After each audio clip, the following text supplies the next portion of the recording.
You might want to got your worship notes, just because I want to push back into the series. This is week 3.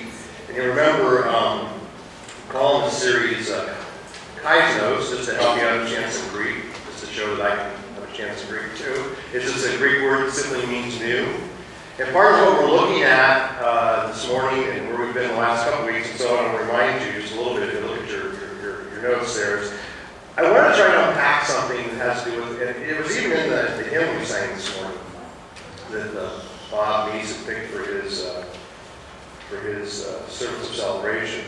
But in verse 3, partway through it, it says, "Thy true religion in our hearts increase." And so that idea of religion sometimes messes with us because, and this is what I want us to see, is that what Jesus came to do was to sort of turn some things on its head. And I think today, even given who the church is, there's 1,000 different tribes out there, different denominations, and I'll mention this again in a little bit, but it seems like, we all get messed up, and then when we decide we don't like what's happening, we pack our bags and we move to another tribe. And usually it's over issues of misunderstanding scriptures because of how we baptize or whether or not women are in leadership or just all sorts of various things. And I think in today's culture especially, I think our students are looking for, our children and our teens are looking for something that can actually help them better understand the messiness of the world.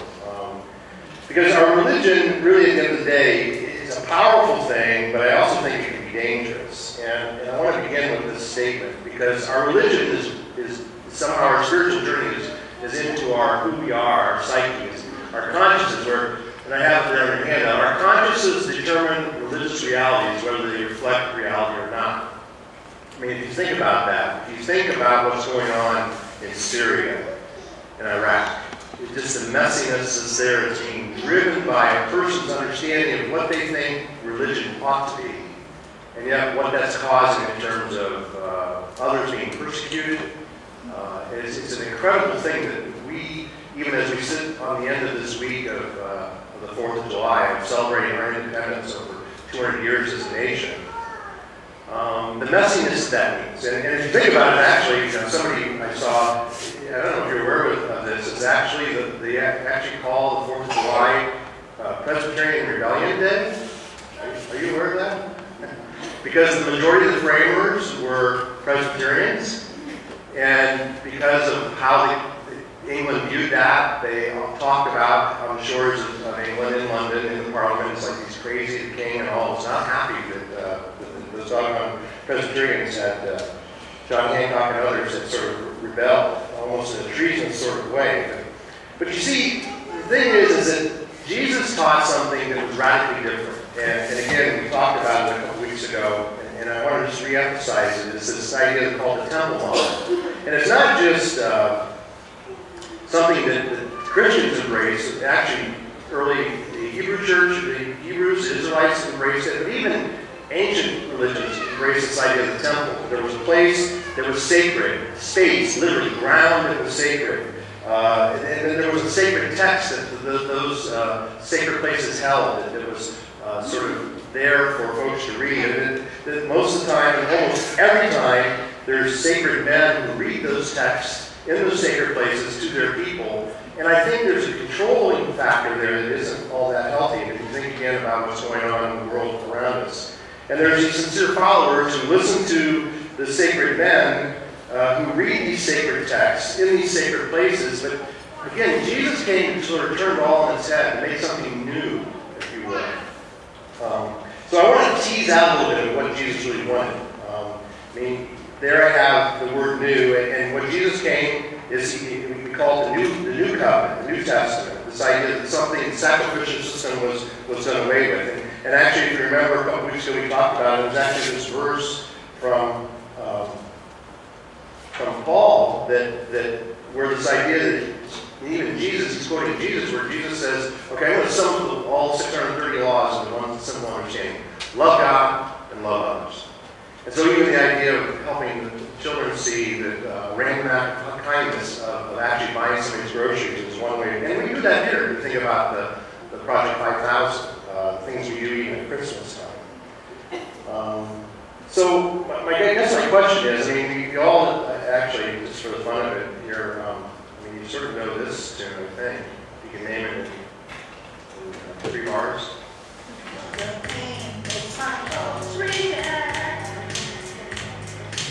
Recognize it? Yeah, what love has to do with it. See it, girl?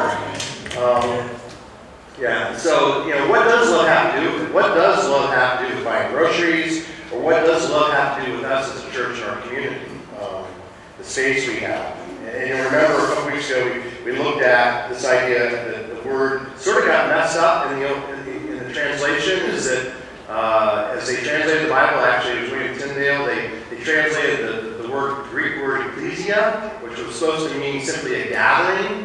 They actually translated that into the German word, and it became actually a space, a building, and that's not what God intended. Although we need a place to gather, and you will hear me refer to our space here as sort of a tool shed, the place where we come and we get equipped, and then we go out and do what needs to be done in our community. Because this idea of really being what Jesus wants us to be, which is leaning into the idea that the only thing that counts in faith is expressing itself in love, as I shared with the students. But I want to just play a video here that maybe can help set up this idea of the tension between religion and Jesus, because I think sometimes we get that confused.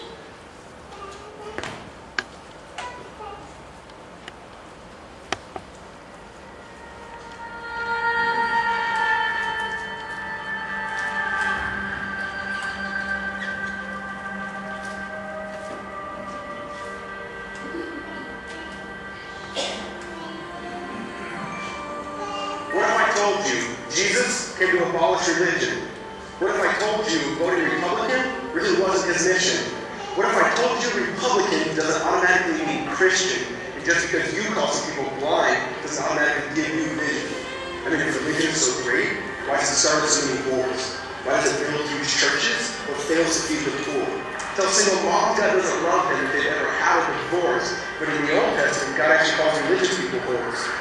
Religion might preach grace, but another thing they practice. To ridicule God's people, they did it to John the Baptist. They can't fix their problems, and so they just mask it, not realizing religion is like spraying perfume on a casket. See, the problem with religion is it never gets to the core. It's just behavior modification, like a long list of chores. Like, let's dress up the outside, make it look nice and neat. But it's funny, that's what they used to do to mummies while the corpse rots underneath. Now we're judging, I'm just saying, but putting on a fake look. Because there's a problem, and people only know that you're a Christian by your Facebook. In every other aspect of life, you know that logic's unworthy. It's like saying you play for the Lakers just because you bought a jersey. See, this was me too, but no one seemed to be on me. Acting like a church kid while addicted to pornography. See, on Sunday I go to church, but Saturday getting faded, acting as if I was simply created to just have sex and get wasted. See, I spent my whole life building this facade of neatness, but now that I know Jesus, I boast in my weakness. Because if grace is water, then the church should be in motion. It's not a museum for good people, it's a hospital for the broken. Which means I don't have to hide my failure, I don't have to hide my sin. Because it doesn't depend on me, it depends on Him. See, because when I was God's enemy, and certainly not a fan, He looked down and said, I want that man. Which is why Jesus hated religion, and forward He called them fools. Don't you see so much better than just following some rules? Now let me clarify. I love the church, I love the Bible, and yes, I believe in sin. But if Jesus came to your church, would they actually let Him in? See, remember He was called a glutton and a drunkard by religious men. But the Son of God never supports self-righteousness, not now, not then. Now back to the point, one thing is vital to mention. How Jesus and religion are on opposite spectrums. See, one's a work of God, but one's a man-made invention. See, one is a cure, but the other is the infection. See, because religion says do. Jesus says done. Religion says slave. Jesus says son. Religion puts you in bondage, while Jesus sets you free. Religion makes you blind, but Jesus makes you see. And that's why religion and Jesus are two different claims. Religion is man searching for God. Christianity is God searching for man. Which is why salvation is freely mine, and forgiveness is my own. Not based on my merits, but Jesus' obedience alone. because he took the crown of thorns, the blood dripped down his face. He took what we all deserved. I guess that's why you call it grace. And while being murdered, he yelled, "Father, forgive them. They know not what they do." Because when he was dangling on that cross, he was thinking of you. And he absorbed all your sin, and he buried it in the tomb, which is why I'm kneeling at the cross saying, "Come on, there's room." So for religion, no, I hate it. In fact, I literally resent it. Because when Jesus said, "It is finished," I believe he meant it.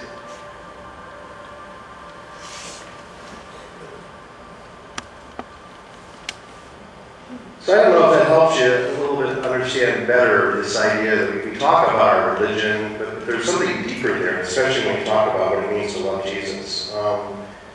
And again, Paul says that the only thing that counts is faith expressing itself in love. But Paul also said this, and this is sort of interesting, there in his writing to the Church of Corinth. "Do you not know that your bodies are temples?" Now, I want you to think about that for a second, that if you were an early first century Jew, and Paul comes along and says that your body is a temple, again, one more time, the whole system is put on its head, because up to that point, it was all about the temple. It was all about that space on that hill in Jerusalem where everything had to happen. And what Paul wants us to understand, he goes on to say in the rest of the verse that we are temples of the Holy Spirit who is in you, whom you have received from God. Paul's sort of stating very clearly, don't you know that? So you don't need a physical space to go to, because the beauty of living as New Testament Christians is this simply, is that the temple, we are the temple. That the person on your left and your right is actually a temple. And that's why we as Christians value each other. That's why we, if you think about, as I mentioned before, the whole idea of the hospitals that exist around the world, all of those hospitals, for the most part, came into existence because of Christians. Because Christians realized there was an impact they needed to make. And so, if you will, the idea is that the temple is sort of a portable thing. You're able to go anywhere. And that you're indwelt by the same Spirit of God. And that really it's this idea that it's all new. So I want to do a little history lesson here this morning.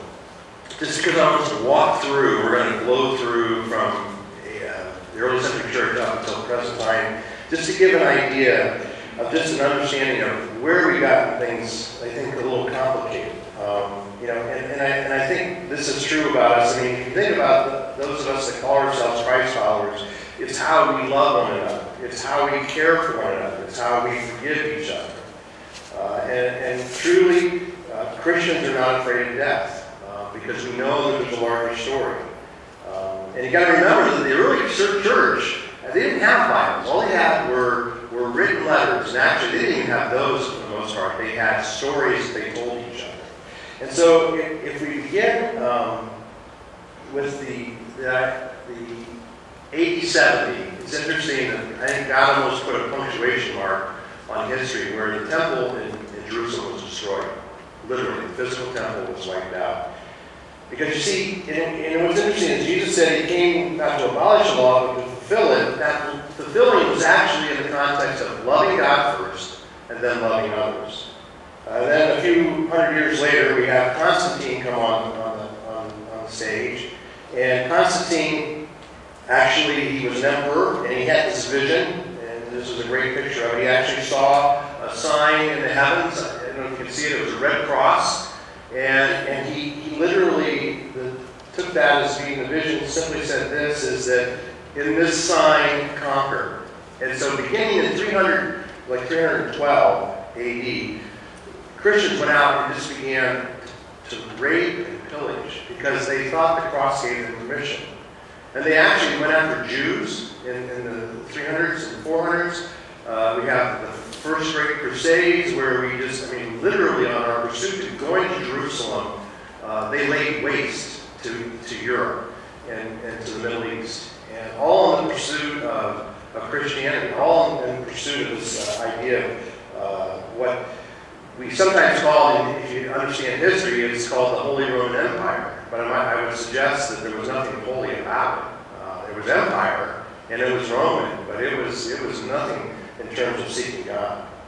And it wasn't too long after that actually they banned crucifixion as a punishment because it became that which Christians embraced.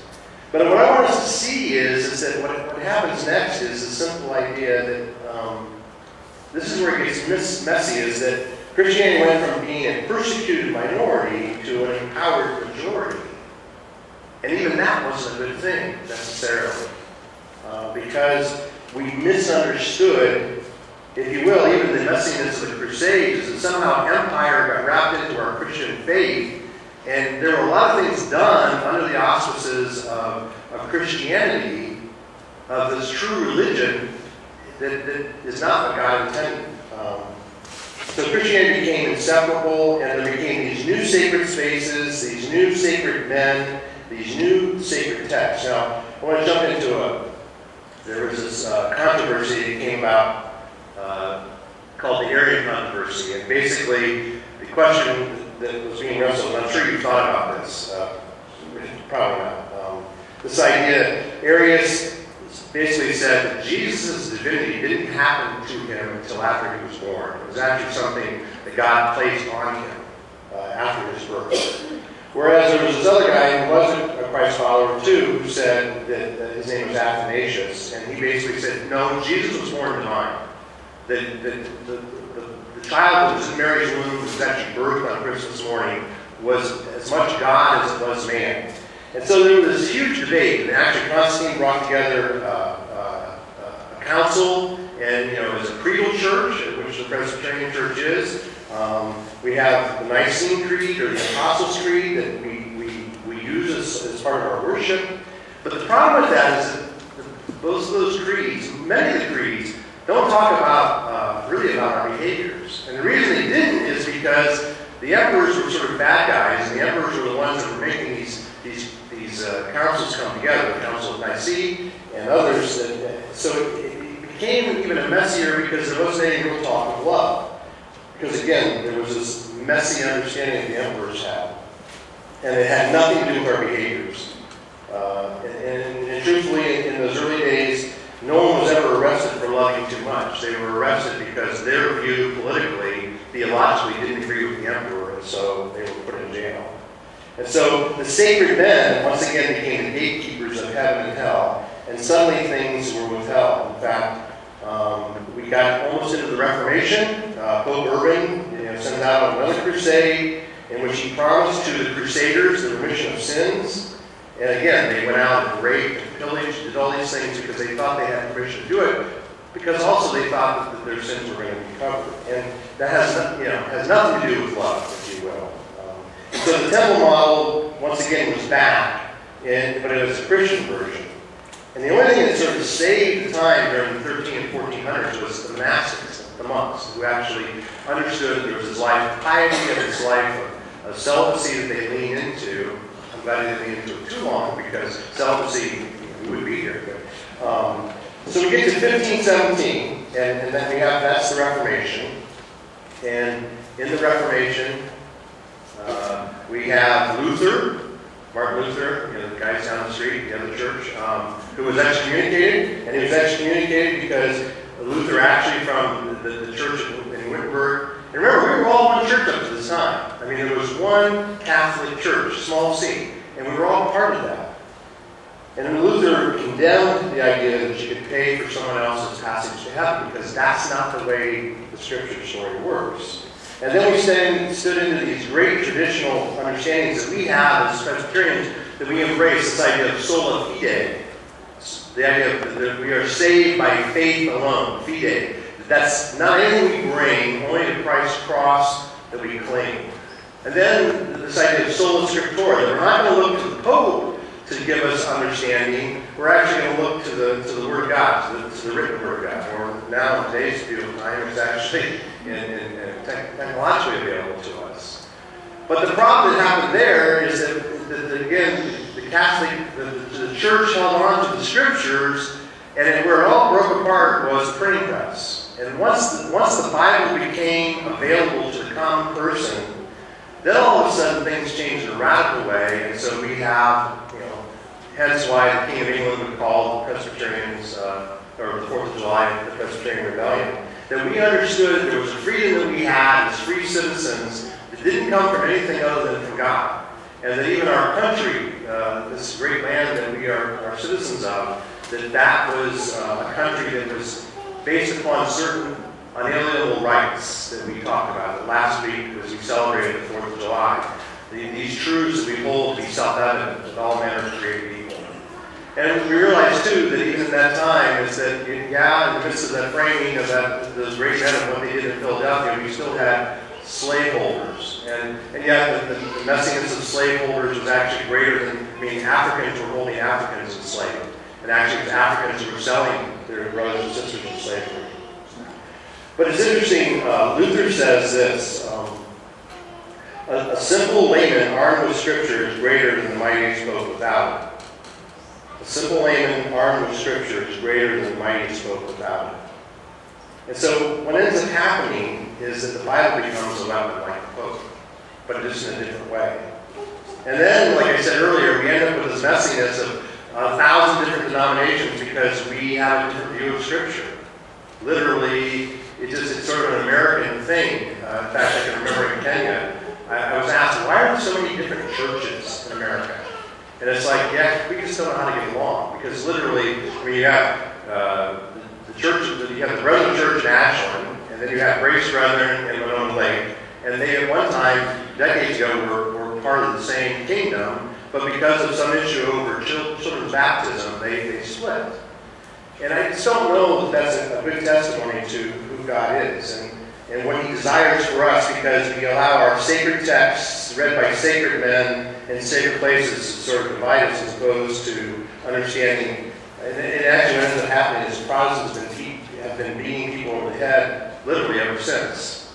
You can think through the 60s, 70s, and 80s, we had the whole issue with the moral majority and all of that meant.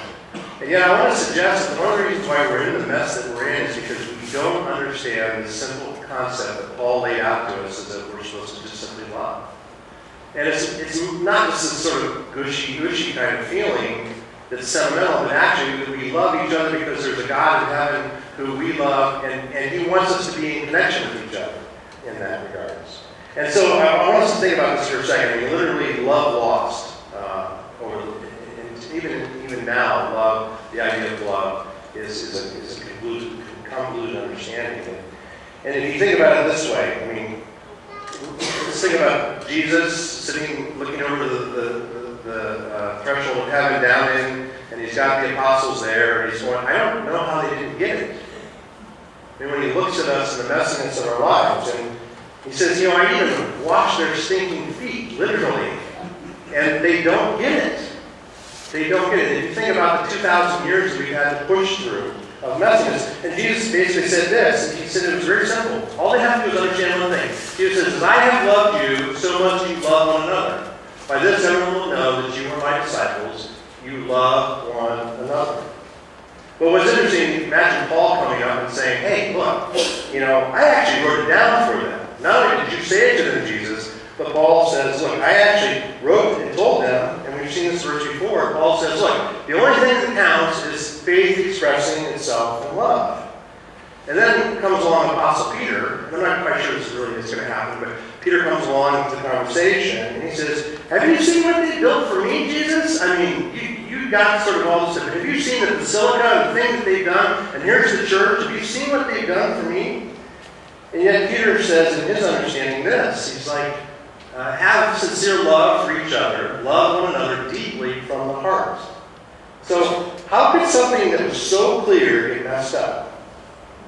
Seriously, how could something that was so clear that Jesus laid out by His own life, and then we have the writings of the New Testament to encourage us to think through, how is it that we mess this thing up? And I want to suggest that it's real simple. It's because of this simple fact. It's that there's a little of the temple model in each of us. And I want to unpack that this morning just a little bit more. So I want you to just think about this for a second.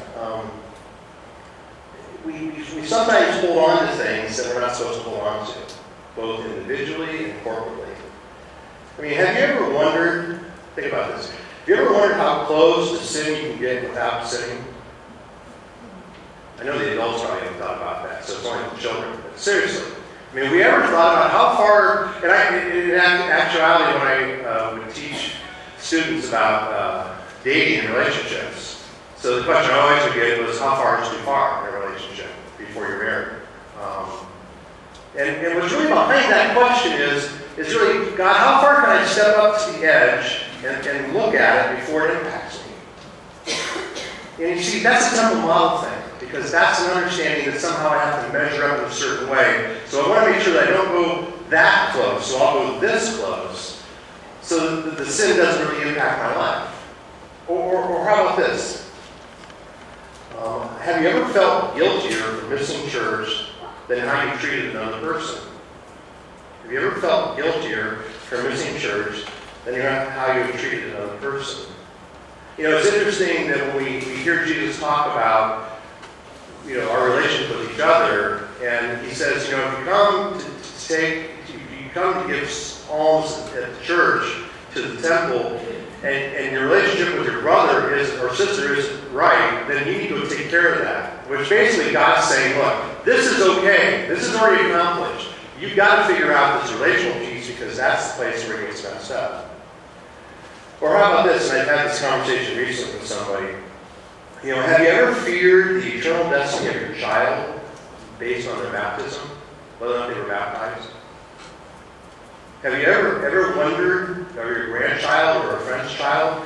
Because we somehow think that the sprinkling of water, or the immersion, or whatever our form is, there's something magical in that, and there's nothing.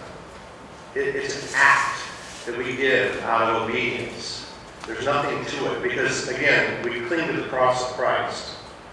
And so someone has convinced a person to think that. And so that's not what Jesus wants. In fact, Jesus says, bring the kids to me, and then take a good look at their life and become one of them.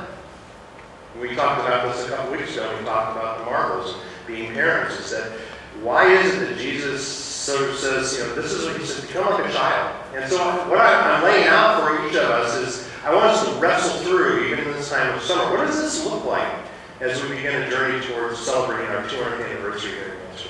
What does it look like as a church as we begin to map out some things that maybe we want to do, some things that we've done before, and maybe some new things? I mean, later this summer, actually in September, we want to do a welcoming to the community with Chip Richter back here. It's not a full-on vacation Bible school, but just a night of celebration to welcome people.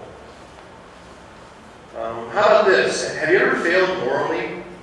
Has there ever been a time in your life when you failed and that you were more concerned about what God would do to you than what you've done to the other person? And I know I'm sort of messing here a little bit, because intentionally I want us to think about it in that regard, just because there's something we all share in terms of the great story that God's written. Because you see, it's this temple model thinking that's in our mind that helps us up to that level, and so regardless of where you come out on the gay, transgender, homosexual issue, there are people who are struggling with who their place and their identity is in the kingdom. And we have to figure that out. And the reason why we've had the Supreme Court decision is because the church couldn't figure it out. And so the Supreme Court has made a decision for us. And so they figured it out for us. And so now we as a church, not just this church, but as churches together, have to figure out what is our place in that. Because I know people who are struggling with their identity.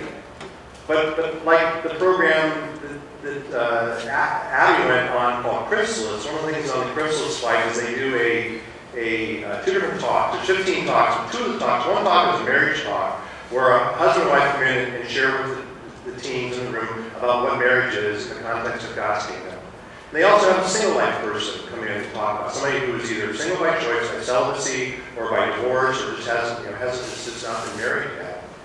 And in both those cases, the theme of what we were trying to push the students to is for them to understand that their identity in the kingdom, their identity in life, comes from Christ, not from their relationships.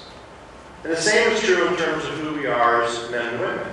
That our sexuality is not something that determines where we are in God's kingdom. Our relationship with Christ does. And so part of the messiness is we've leaned into this idea of the texts and the spaces, sacred spaces, and the sacred men interpreting these things for us has created the cultural mess that we have. So just a couple more things and then we'll wrap.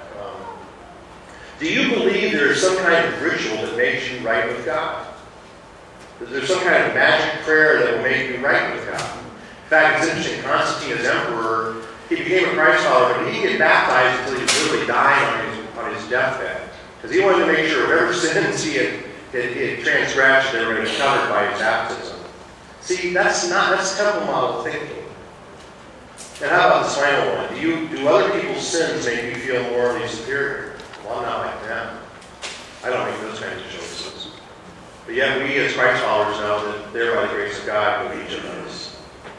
So there's a simple understanding is that I want us to wrestle with a little bit more, and then I'll close, is that this little bit dilutes the whole. And that sometimes our theology gets in the way of loving other people.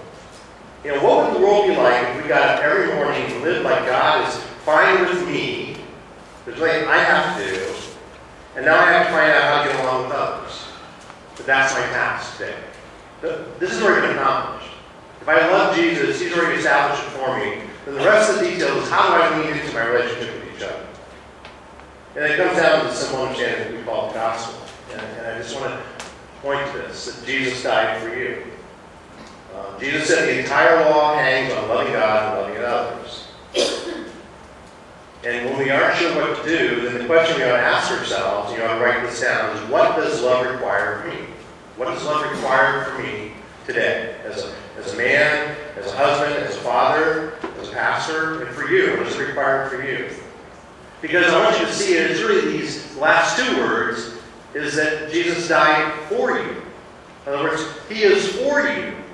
You don't need to worry about whether you measure up. That if you embrace Christ as your Lord and Savior, that if you hang on to those truths, he is for you and is fighting for you. But you also have to understand there's a world of war that's outside of us that is constantly coming at us, that takes away our joy, and takes away our place in God's kingdom. Because at the end of the day, sin is hateful. And we can live a life of forgiveness. And that great song is not in our hymnal, but that idea that they will know we are Christians by our love. They will know we are Christians by our love. And I think, as a tribute again to Bob Meese, for those of you that attended, I mean, in his planning out of the service, and the only thing we added was Hal's rendition of the song at the end. The rest of it was all him. Was he bookmarked it with first of all, this God of the ages, God of our fathers, this natural hymn. And then next to that, it's like, here I am. And so the tension of that is like, here I am, Lord, what are you going to do with me? Where are you going to place me? As you have me at the Y working out, or you have me in school, or you have me at Bridge Club, all these various places, where are you going to use me to make a difference in the kingdom? So that we can know what God's love is all about. See, simply this, and I'll end on this. God's love for us and for those around us must inform our conscience and shape your behaviors. In other words, if God loves us, then we have a responsibility to lean into it in a whole different way than maybe we have. I'm not offering that as an assessment of each of us here, but just saying, as the larger church, there's a place where we have to think this through. And so, your faithfulness and your tithes and your giving, and the idea of your faithfulness and attendance in the worship space on Sunday mornings, you should come in, be equipped. And as we think about small groups, as we think about the adult Sunday school and the kids Sunday school, and a place for all sorts of things for you to sort of be a part of that. I just pray that we can wrestle through this together. And so let me just say, the next couple of weeks are going to be interesting, so you don't want to miss it. I want to unpack a few more things for us to understand what I really think the church at large is crying for. And I'm looking to other men and women of great influence that are helping me shape the message I'm sharing with you. So let me pray for us and we'll worship some more. Father, we are grateful for simply that. There's nothing that we bring. As a reminder, even from the soul that Jerry shared, that your eyes on the sparrow, and if we just lean into what you have to offer us as your sons and daughters, there's just so much that we're being invited into that we're missing out on. So I just pray that your Holy Spirit would confirm in us our place, that we do value, have value to you and to each other, and then corporately what that means for this community. So just pray, Father, that you would guide us, give us even in the midst of the rain today, at a time of celebration, as we lean into just another day to live, and then we might live that well, that we might give you the glory, and then we not miss the encounters with those that need, in some random way, your love. We just pray your presence now, and all God's people said, Amen.